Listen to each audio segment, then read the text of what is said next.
was a kid, I used to have one of those. It's Yeah. so off the tip right here, Yes. and it becomes like a trumpet or something. Yes, right? it The is. tip here, and well, this is like what I always tell people when I talk about our culture. This was our cell phone over 500 years ago. Your cell phone, okay? It's This is your the way phone. our people communicated.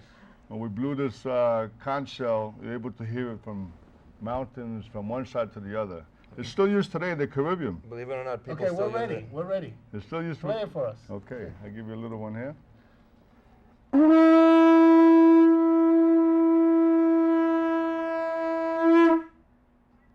So the idea was to basically get somebody's attention at a far distance. Absolutely.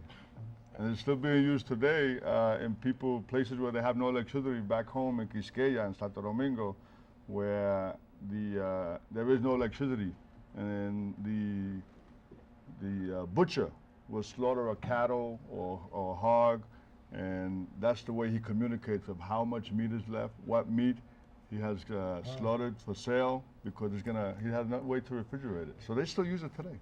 Ilka, Yes. how much of the Taino music do we hear in our music today? In Dominican Republic and also in the rest of the islands in the Caribbean, the Taino music was assimilated with the African music because we were together since the beginning as slaves, and then we were together for the Maroon movement.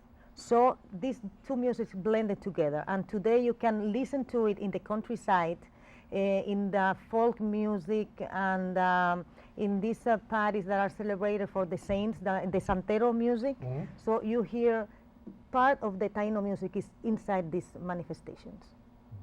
But do any of these instruments, like obviously the maracas are still Yes, used all yes, over the world. yes. Are there any other instruments that are strictly Taino that are still as popular Yes, as the maraca? yes, we have the guiro. Oh, of course, yes. So the guiro is a Taino descendant also, and it was made in Iguero, how is gourd. Gourds. See, Yes. it's interesting because sometimes we can't tell which ones came from Africa and which ones are original of the Caribbean, which instruments, I mean. Yes. You know, Yes. because a lot of them, like the chekere, we had Bobby Sanabria here, the drummer recently, Yeah. and he brought in the chekere, but that comes from Africa, right? Yes, it's an like a African maraca, instrument, but it's like yes. this big.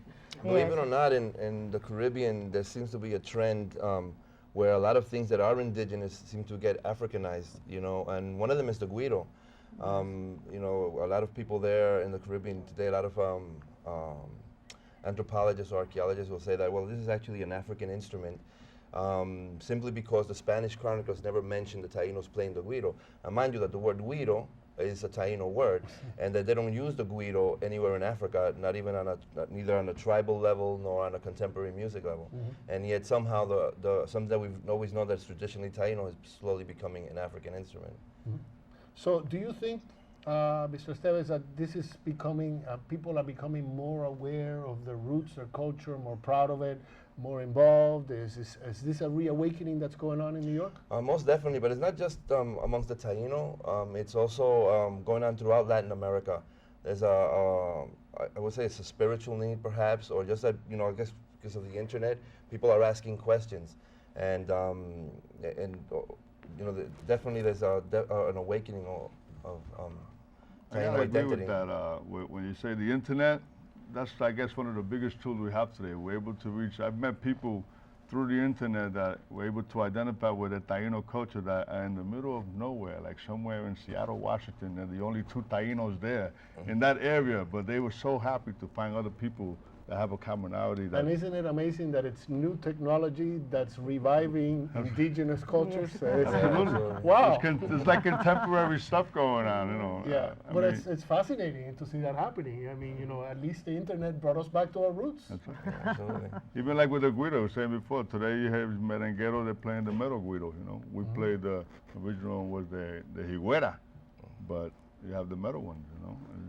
Okay, but you got to tell me, Mr. Esteves, about the study, because one of the reasons why we invited you here is because we find now that it's not just in our culture, in our food, in our music, it may still be in our blood. in our weren't, blood. the Tainos were not extinguished after all. Correct.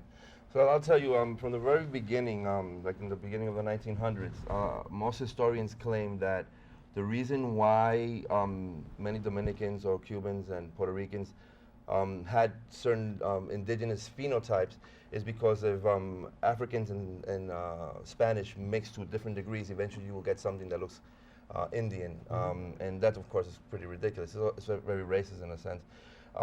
So in 1999, Juan Martinez Cruzado, a geneticist from Mayagüez, Puerto Rico, from the University of Mayagüez, decided to do a study, and basically what they did was... Let's take a break and tell me about the study when we come back. My producer is screaming in my ear. We'll be right back.